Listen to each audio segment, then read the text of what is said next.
सांसों के स्वामी, ये नैया की पतवार तुमको है अर्पण। जीवन के दाता सांसों के स्वामी, ये नैया की पतवार तुमको है अर्पण। प्राणों के प्यारे बाबा हमारे, प्राणों के प्यारे बाबा हमारे, तुझे तेरा सब कुछ समर्पण समर्पण। जीवन के दाता सांसों के स्वामी, ये नैया की पतवार तुमको है अर्पण।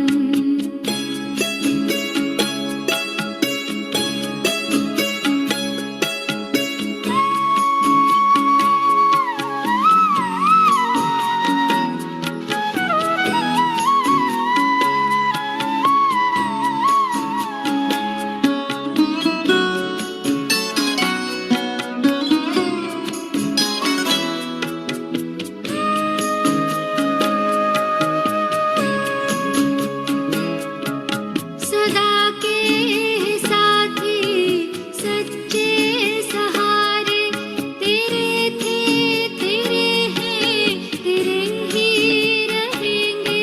तुम्हारी ही श्रीमत पे चलते रहेंगे, कहेंगे जो भी हम वो करते रहेंगे।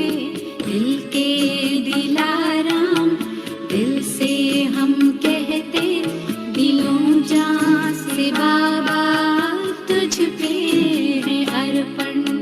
प्राणों के प्यारे बाबा हमारे, तुझे तेरा सब कुछ समर्पण समर्पण। जीवन के दाता सांसों के स्वामी, ये नैया की पतवार तुमको है अर्पण।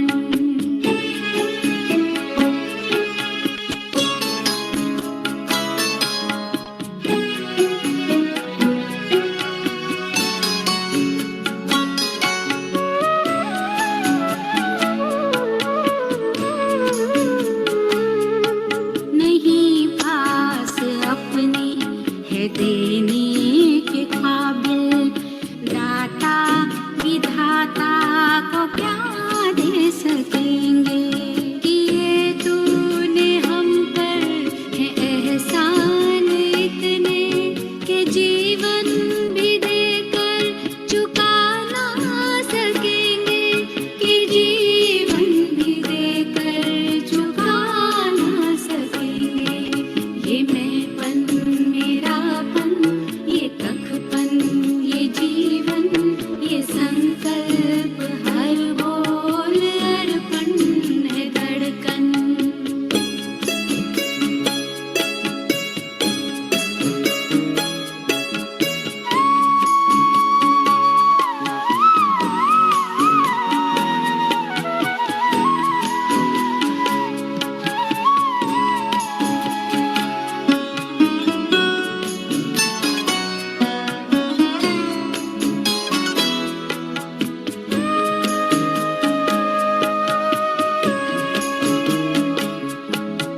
तू आश विश्वास बल है भरोसा, तू बाबा संसार साकार सपना।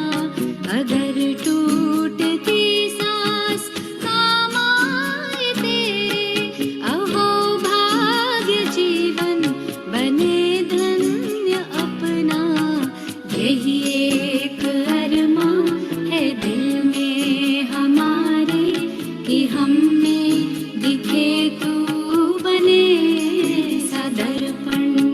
प्राणों के प्यारे बाबा हमारे, तुझे तेरा सब कुछ समर्पण समर्पण। जीवन के दाता सांसों के स्वामी, ये नैया की पतवार तुमको है अर्पण।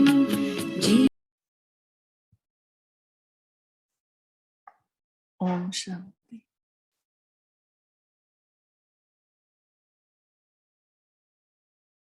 अॼु जो श्लोक आहे, आदि सच जुगादि सच है भी सच, नानक होसी भी सच। जेको बीतजी हो उहो भी सच हुयो। युगन युगन खां जेको हलंदो तो अचे उहो भी सच आहे। ऐं जेको अॼु जो ॾींहुं आहे इहो भी सत्य आहे। ऐं नानक जेको थियण वारो आहे, अचण वारो ॾींहुं आहे, उहो भी सच आहे। छोकी परमात्मा पिता ने रचना पहले सां ई रचे छॾी थी। उन रचना जे विच में कंहिंजो कहिड़ो पार्ट आहे, सभिनी खे रोल मिली चुकियो आहे। उहो ई वरी वरी रिपीट थो थिए। सतयुग खां पोइ त्रेता युग थो अचे, त्रेता खां पोइ द्वापर युग थो अचे, द्वापर खां पोइ कलयुग भी थो अचे।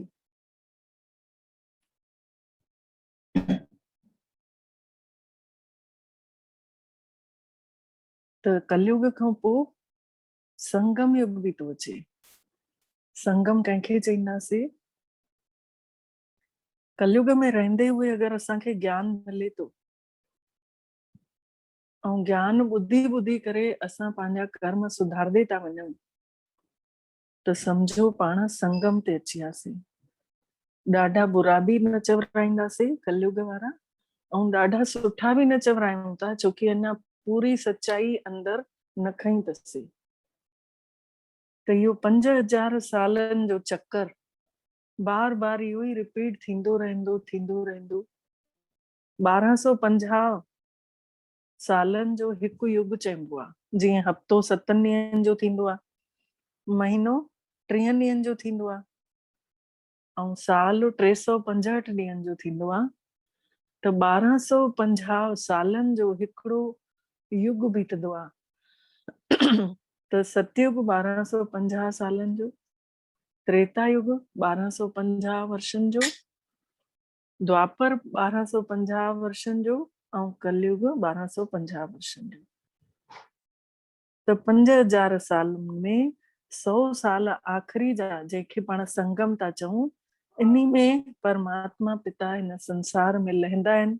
ॿारनि जो दुख पुकारा ॿुधी करे अची करे ॿारनि खे सुख ॾींदा आहिनि, ज्ञान ॾींदा आहिनि, उन्हनि जा दुख अंदर ई अंदर खणंदे वेंदा आहिनि। जेका आत्मा जेतिरो प्यार सां उन परमात्मा पिता खे सिमरण कंदी आहे, उन खे ओतिरो ई उन जो प्यार अंदर ई अंदर महसूस थींदो वेंदो आहे। त अॻिते पाण पढ़ूं था अष्टपदी। चरण सत सत परसन हार। जेको भी परमात्मा पिता जे चरणनि में रहे तो, उन जी याद में रहे तो, उहो हमेशा खुश तो रहण लगे।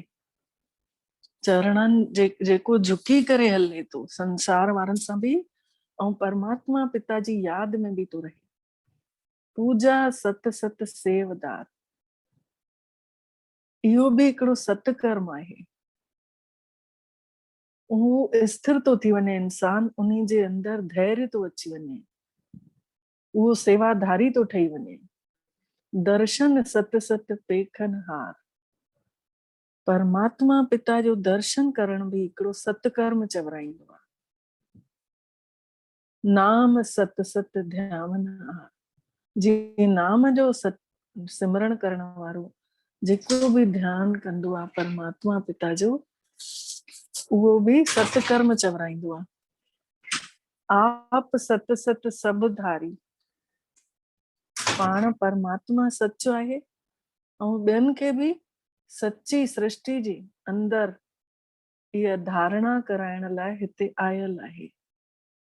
जेतिरो सिमरण कंदासीं ओतिरो जन्म मरण खां मुक्त। आपे गुणकारी।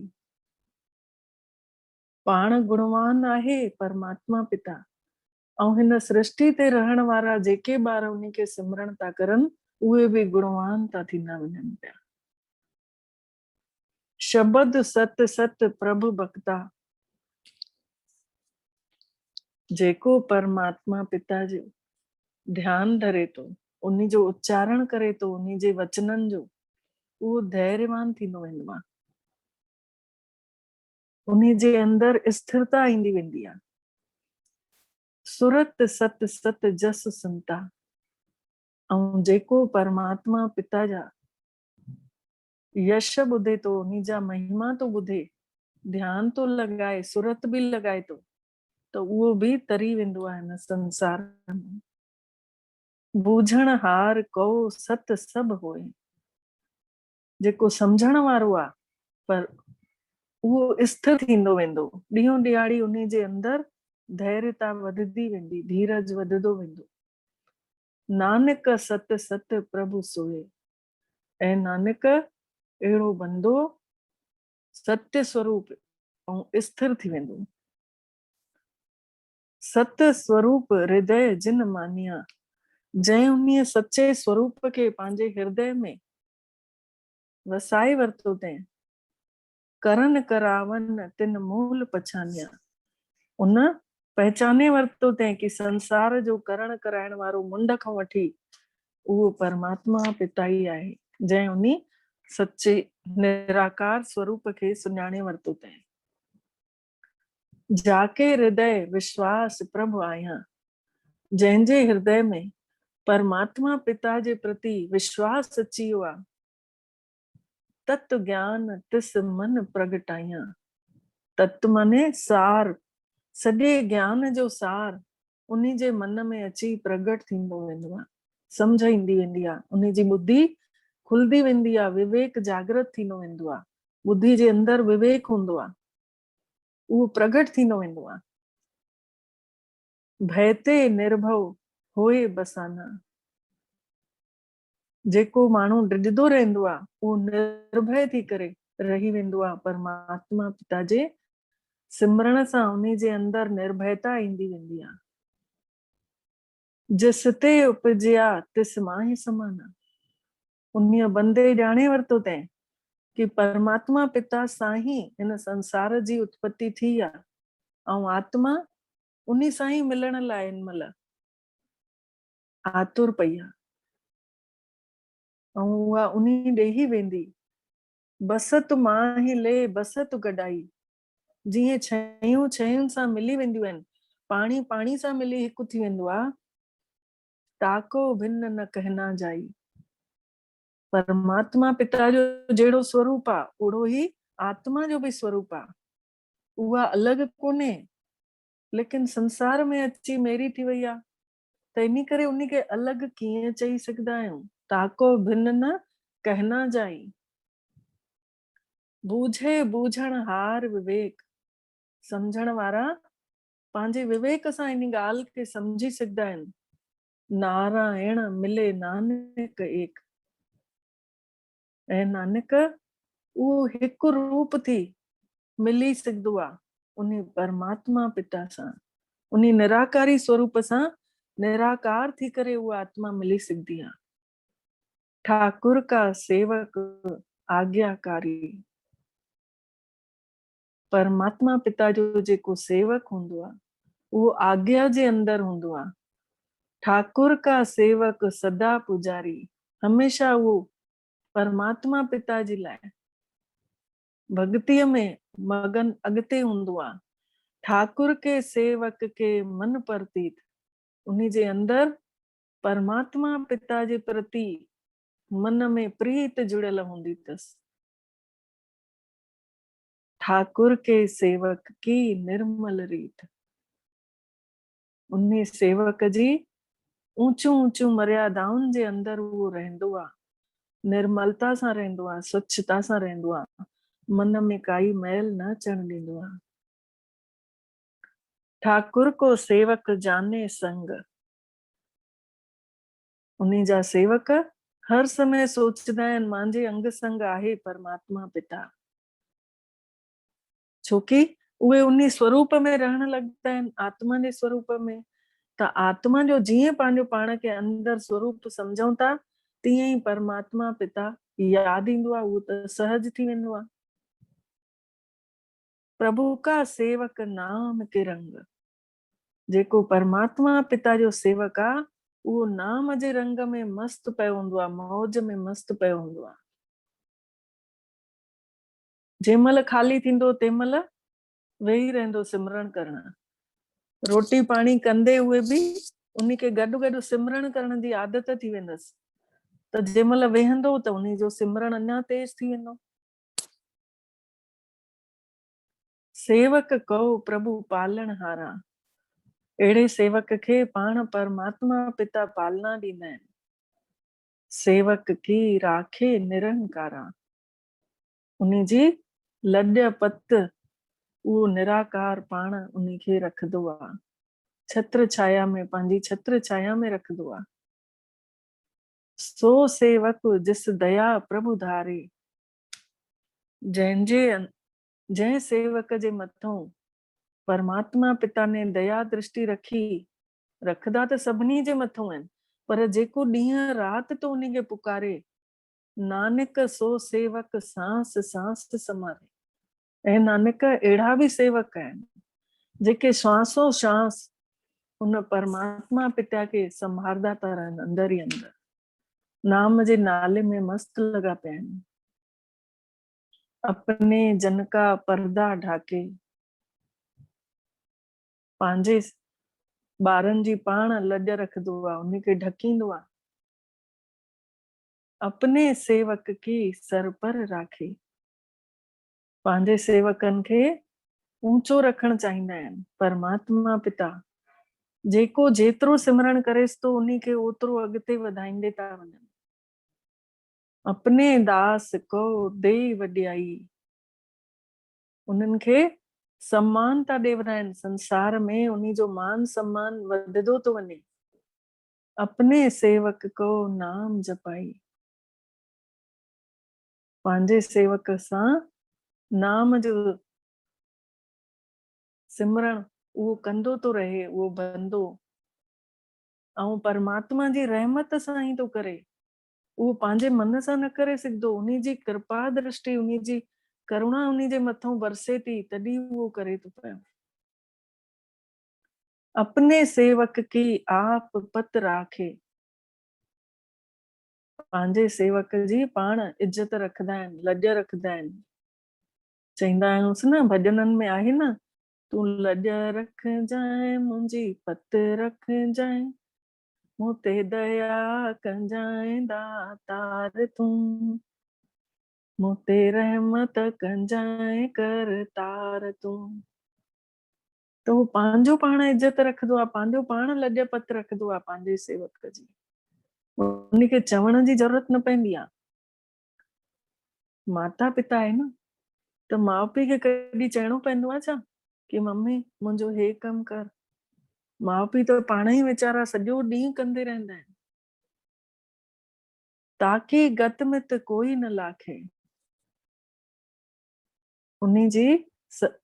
उन इंसान जी सदगति कीअं थींदी इन जो अंदाज़ो कोई न लॻाए सघंदो आहे। एतिरी ऊंची अवस्था ते उहा आत्मा पहुची वेंदी आहे।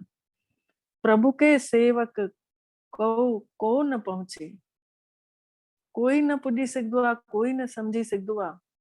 प्रभु के सेवक ऊंच ते ऊंचे, एतिरा ऊंचा उहे सिमरण करण वारा सॾाइण लॻंदा आहिनि।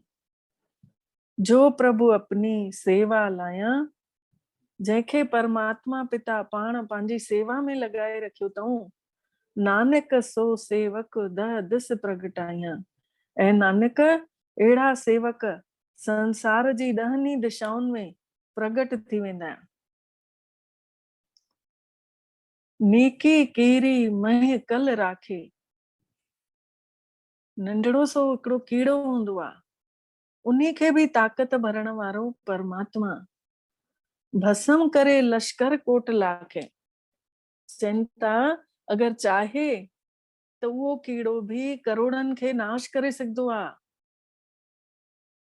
एतिरी उन्ही खे पावर परमात्मा पिता भरनि था।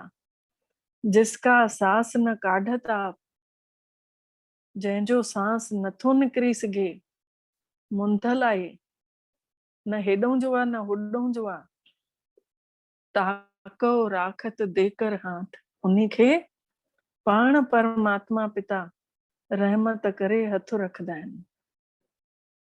मानस जतन करत बहु भात। इंसान ॾाढे तरीक़े सां कोशिशूं करनि था, मेहनतियूं करनि था, तिसके कर्तव विर्थे जात। उन्हनि जा एतिरा जतन करण, एतिरियूं कोशिशूं करण सभु व्यर्थ आहिनि। मारे न राखे अवर न कोई। बिना परमात्मा पिता जे कोई न जीव जीअरो रही सघंदो आहे, न उन जे रजा जे बिना मरी सघंदो आहे।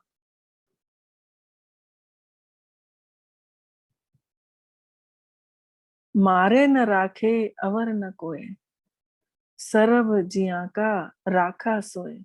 सभिनी जीवन खे रखण वारो पाण परमात्मा पिता आहे। सभिनी जी रक्षा करण वारो पाण परम पिता आहे। काहे सोच करे रे प्राणी। हे प्राणी, तू छाजे करे चिंताउनि में पियो आहीं? छाजूं चिंताऊं तो करीं? जप नानक प्रभु अलग विडाणी। ऐं नानक, उन परम पिता परमात्मा खे जपींदो रहो, इन्ही अचरज में न पओ।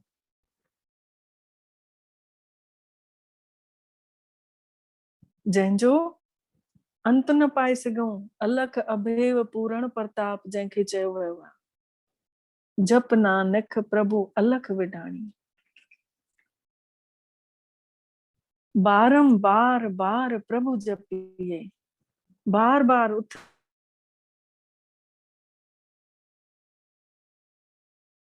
वेहंदे सुम्हंदे खाईंदे पींदे हलदे फिरदे हुन परमात्मा पिता जो सिमरण कंदे रहूं।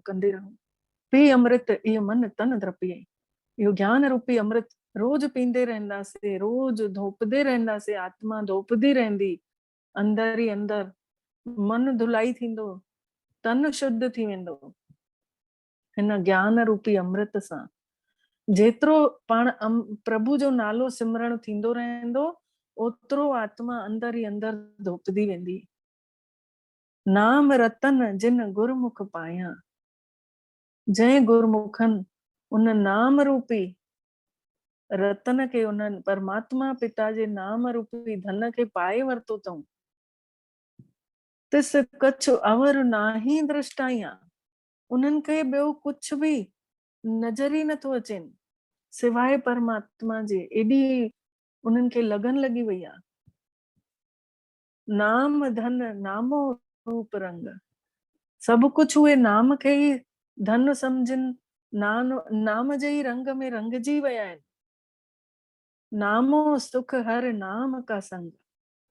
उन्हनि खे नाम जे संग में रहण सां ई सुख था मिलदे रहनि। नाम रस जो जन तृप्ताने। जंहिं नाम रूपी रस पी करे जेके तृप्त थी विया आहिनि, जेके संतुष्ट थी विया आहिनि, मन तन नाम है नाम समाने। उहे तन मन सां उन नाम सां जुड़ी विया आहिनि। उठत बैठत सोवत नाम। उथदे वेहंदे सुम्हंदे नाम जे लगन में लॻल पिया आहिनि। को नानक जन के सदकाम। ऐं नानक, तूं चओ त सही, अहिड़े जो कहिड़ो कम न थी सघंदो आहे जेको ॾींहं राति उन परमात्मा पिता जो सिमरण कंदे था रहनि। उन्हनि जा त सभु कम रास आहिनि। बोलऊं जस जे वाह दिन राति। जंहिंजी जिभ ॾींहं राति परमात्मा पिता जा यशगान थी कंदी रहे, जंहिंजी महिमा थी कंदी रहे, उन्हनि जी जिभ।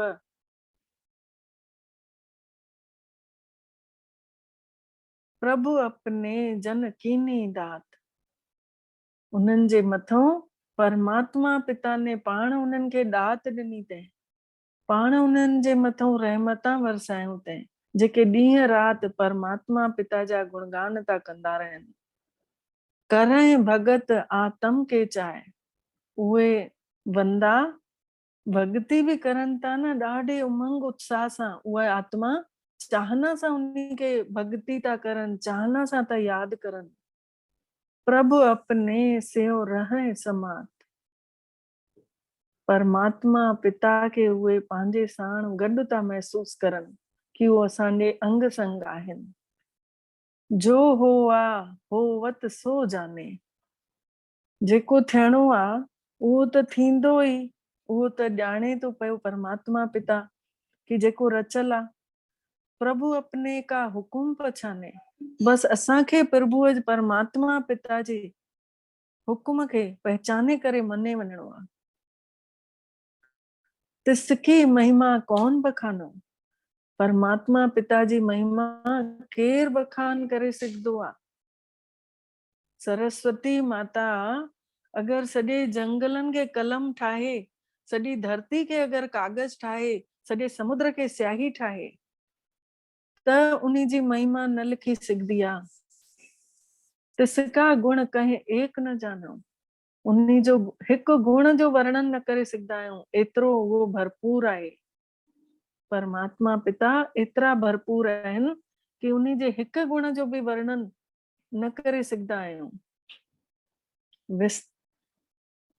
एॾो बखान करे करे जेतिरा शास्त्र ठहिया आहिनि, गीता, कुरान, बाइबल, गुरु ग्रंथ साहिब, उन्ही में बि सुखमनी साहिब, उन्ही में जपजी साहिब, दुख भंजनी साहिब, केतिरा शास्त्र ठहियल आहिनि, पर उन्ही जी महिमा जो कोई अंत आहे? चाहे सभु शास्त्र कोई पढ़ी वठे, पर जेसि ताईं पंहिंजो पाण खे आत्मा नथो समझे बंदो, तेसि ताईं उन्ही खे प्राप्ति भी कुझु नथी थिए। 8 पहर प्रभु बसहि हजूरे। 8 ही पहर हुन परमात्मा पिता जो सिमरण में कंदे रहणु घुर्जे। कहिड़ा 8 पहर?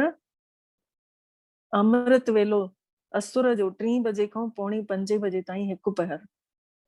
ॿियो पहर जंहिंमहिल सुबुह थींदी आहे करेक्ट 7 बजे। टियों पहर 10:30 बजे। चौथों पहर 12 बजे। पंजों पहर शाम जो 5:30 बजे। छहों पहर 6:30 बजे। सतों पहर 7:30 बजे ऐं अठों पहर रात जो 9 बजे। ये 8 पहर जंहिं भी परमात्मा पिता के सिमरण कयो, 1 घंटे में अगर 5 मिंट भी असां उन्ही लाइ कढियासीं, जंहिं 24 कलाक ॾिना तंहिं असां उन्ही जे लाइ 1 कलाक भी नथा कढी सघूं। ऐं घर जा कम जेके असां छॾे वेंदासीं, उन्हनि खे जे कढ असां लिप्त थी आऊं। ऐं जेको साण हल्दी सची कमाई, उन्ही जे लाइ असांखे टाइम कोन्हे। कहो नानक से ही जन पूरे। ऐं नानक उहे ई इंसान, उहे ई बंदा संपूर्ण थी सघंदा आहिनि जेके 8 ही पहर हाजरा हजूर उन परमात्मा पिता जो सिमरण कंदे रहंदा। मन मेरे तिनकी ओट ले। हे मुंहिंजा मन, तूं उन्हनि सां गॾु रहण लॻ जेके की सिमरण कंदे था रहनि 8 ही पहर। मन तन अपना तिन जन दे। जिन पंहिंजो मन तन परमात्मा पिता जे कमनि में, उन्हनि जे कार्ज में लॻायो अथऊं, मां उन्हनि सां गॾु रहण लॻजे। जिन जन अपना प्रभु पछाता। जेके जेके बंदा परमात्मा पिता के पहचानियो अथऊं, से जन सरब थूक का दाता। उहे बंदा सभु कुझु ॾियण जे समर्थ थी वेंदा आहिनि। उन्हनि जा भंडारा एतिरा भरपूर थी वेंदा आहिनि। जिसकी शरण सरब सुख पावे। जंहिंजी शरण वञण सां सभु सुख मिलणा आहिनि। तिसके दरस सभु पाप मिटावे। जंहिंजा दर्शन करण सां आत्मा जंहिंमहिल परमात्मा जे दर्शन थी करे, उते परम धाम में वञी उन्ही जे अॻितां वेहे थी, उन्ही जो रस वठे थी, त उन्ही जा जन्म जन्मांतर जा पुराणा पाप ख़तम थी वेंदा आहिनि। अवर सियाणप सगली छाड़। तूं ॿियूं सॼियूं चतरायूं छॾे ॾे बंदा। तिस जन की तूं सेवा लाग। तू उन्हीं परमात्मा पिता जी सेवा में लगी वञ। आवन जान न होवी तेरा, पोइ तुंहिंजो अचण वञण न थींदो। नानक तिस जन के पूजे सद पैरा। ऐं नानक अहिड़ा जेके बंदा आहिनि उहे त सदा चरण चुमण लाइक़ आहिनि, पूजण लाइक़ आहिनि, जेके अठई पहर उन परमात्मा पिता खे श्वासो श्वास था यादि कंदे रहनि। अच्छा, ओम शांति। हाणे पाण मेडिटेशन कंदासीं। निरंतर याद, अॼु जेको चयो अथई न, सुखमनी में बि आयो न, उठत बैठत सोवत, त निरंतर जेतिरी याद हुजे ओतिरो सुठो। बार बार ॾियो विसामे न, बार बार याद भुलिजे न। जेतिरी याद भुलिजंदी ओतिरो सम्झो विच विच में वरी सां माचिस ॿार वरी सां कर, त जेका ताक़त मिलणी आहे न परमात्मा पिता खां, उहा ताक़त न मिली सघंदी। अनुभव कयूं था पाण सब। मां प्रकाशवान दिव्य आत्मा आहियां। मां जाते तिलक लॻाईंदा आहियूं, मां आत्मा उते वेठी आहियां।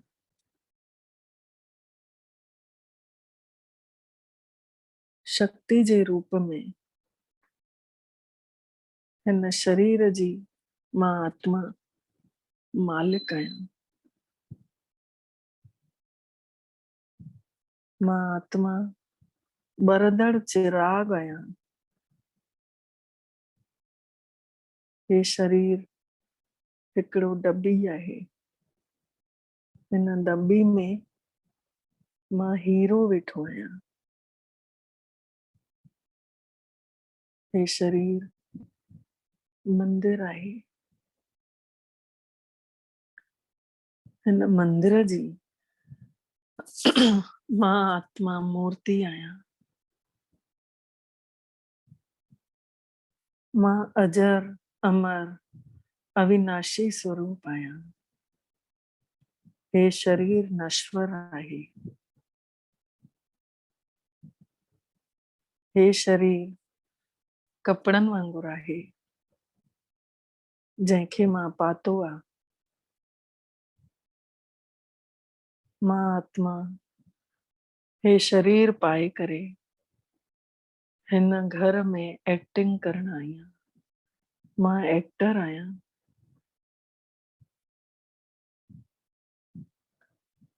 जन्म जन्मांतरनि खां मां अलाए घणा शरीर रूपी कपड़ा मटींदी आई आहियां। अलाए घणनि सां मुंहिंजो हिसाब किताब ठही वियो आहे। हाणे मां हिन आख़िरी जन्म में पंहिंजा सभु हिसाब किताब परमात्मा पिता खे यादि करे चुक्तू कंदमि।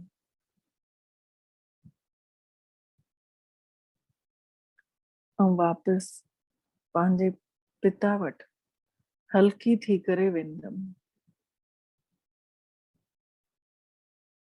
अनुभव कयूं था पंहिंजे पंहिंजे शरीर मां पाण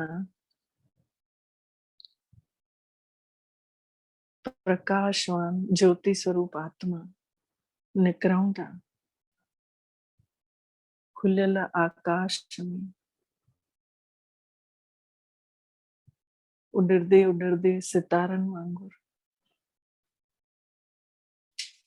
पहुचूं था परम धाम ॾे, सुनहरे ॻाढ़े प्रकाश जी दुनिया ॾे।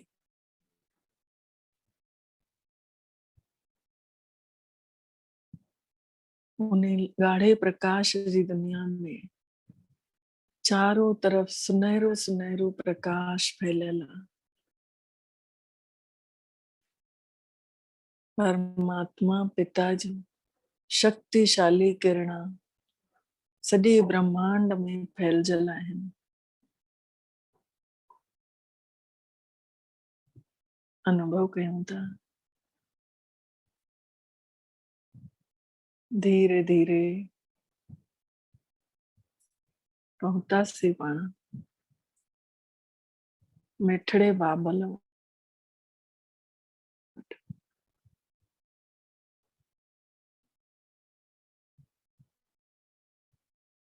उन वटि पहुचण सां ई शांति, प्रेम, आनंद जो किरण प्रकाश वांगुर पाण सभिनि खे छुईंदे थी वञनि। अंदर हिकदमि खुशी थी भरजी वञे।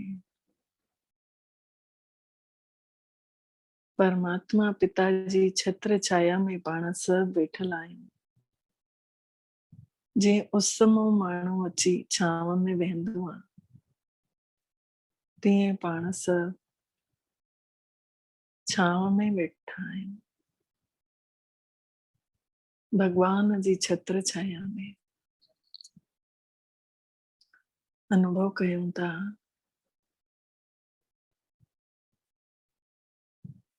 शीतल शीतल रेशम जीअं कोमल कोमल बाबल ॾों किरणा अचनि थियूं, ऐं पाण सभु अंदर ई अंदर उन्हनि शीतल शीतल किरणनि खे समाईंदे था वञूं।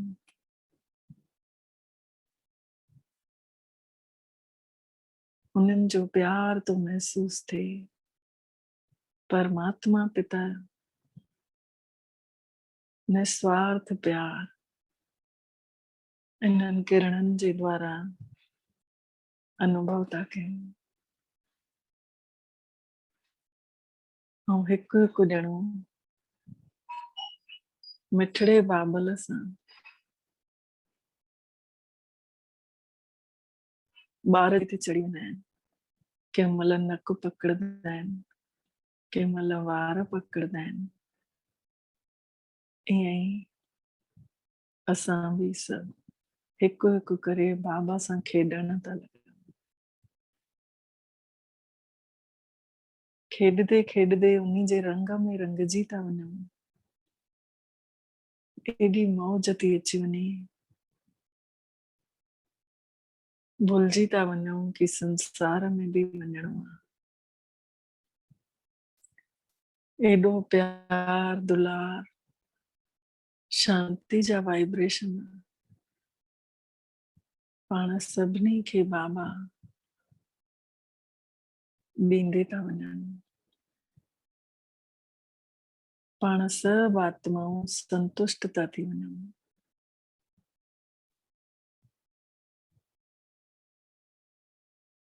शांति जी शक्ति, प्रेम जो प्रकाश, शक्तिशाली वाइब्रेशन, सुख जूं पवित्रता जूं किरणा असां बि सभु भरजी था वञूं। जीअं मिठड़े बाबल जो प्रकाश आहे दिव्य तेजोमय, तीअं पाण सभिनि जो बि प्रकाश दिव्य ऐं तेजोमय थी वियो आहे।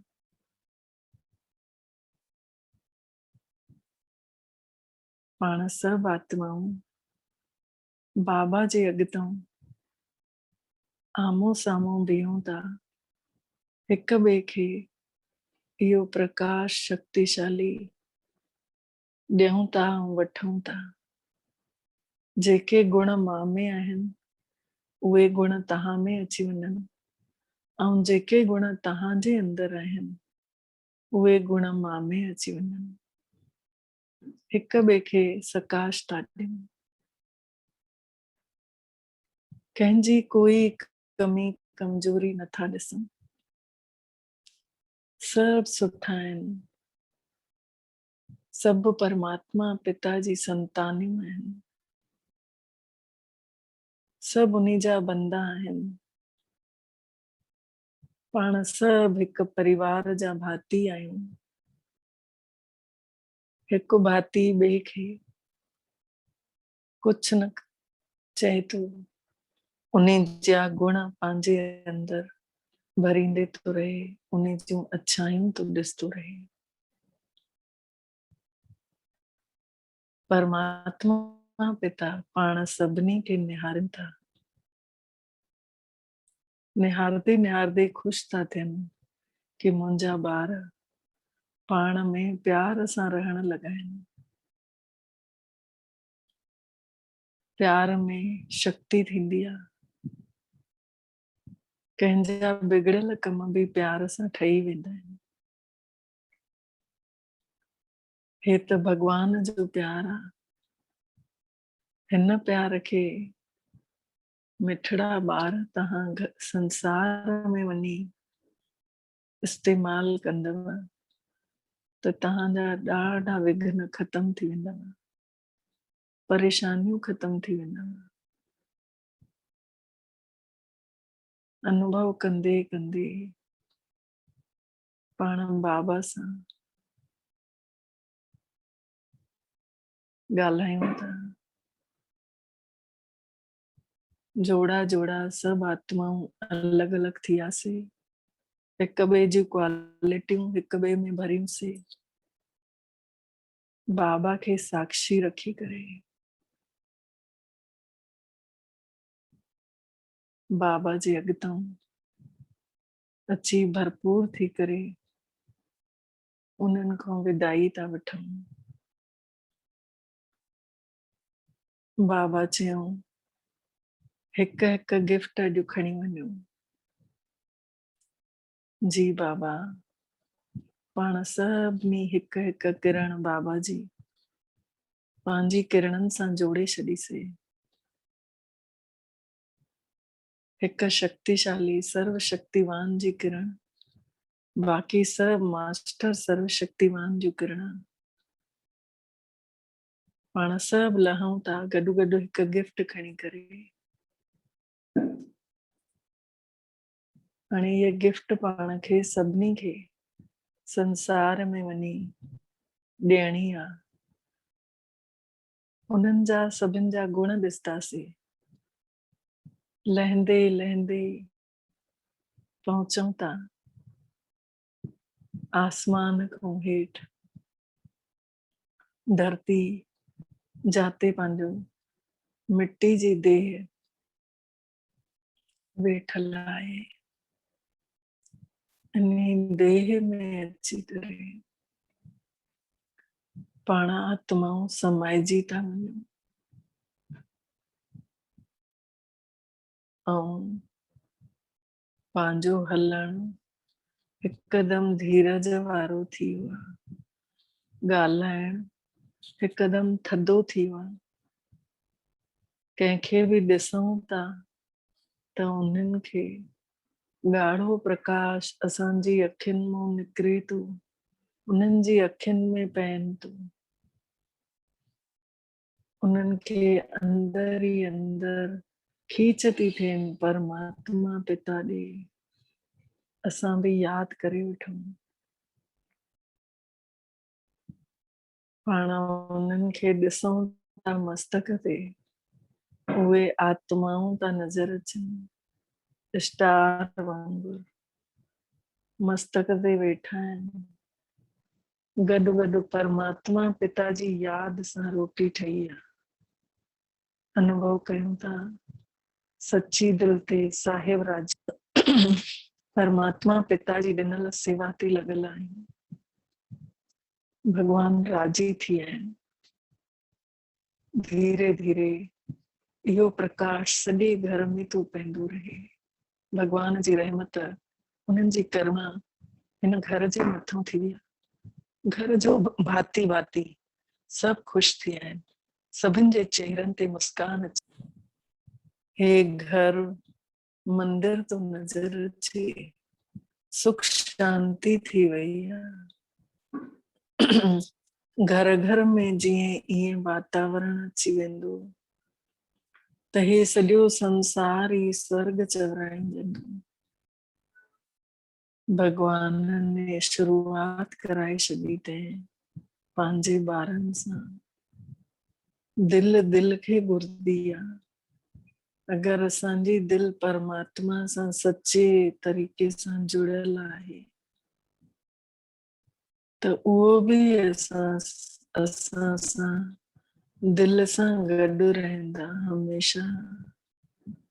असां जेको चाहींदासीं उहो असांजे साम्हूं हाज़िर कंदा, हाज़िरा हजूर आहिनि।